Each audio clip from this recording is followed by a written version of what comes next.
அந்த அவர் எடுத்தாங்களா, அவர் வச்சு ஒரு படம் எடுத்தாங்களா, அந்த படத்தில் அப்படித்தாங்க. ஆமாம் சார், வீடு இல்லை, சொந்த ஓட்டு இல்லை, அப்படியெல்லாம் காட்டாங்க. என்னத்துக்கு போய் பேசுறீங்க? பொய்யா சார்? வேற என்ன?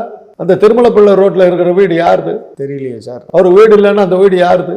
யாருக்கு வாடகை கொடுத்தாரு அந்த வீட்டுக்கு? வித்யாதேவுக்கு முன்னாடி அந்த அந்த வீட்டில் தானே காலமெல்லாம் இருந்தார். அது யாருது? இப்போ வாடகை வாங்காம வாடகை கொடுக்காம இருந்தாரா? யார் கொடுத்தாங்கிறது எங்களுக்கு தெரியும், யார் மெயின்டைன் பண்ணாங்கிறது எங்களுக்கு தெரியும். அவர் வச்சிருந்த கார் வந்து ஸ்டூடியோ பேக்கர் கார். ஓகே. அன்றைக்கி அந்த காலத்தில் அது விலையோர்ந்த கார். அந்த காருக்கு பின்னாடி ஏசி போட்டு கொடுத்துட்டாங்க. அப்புறம் அந்த கார் தான் வச்சிருந்தார்.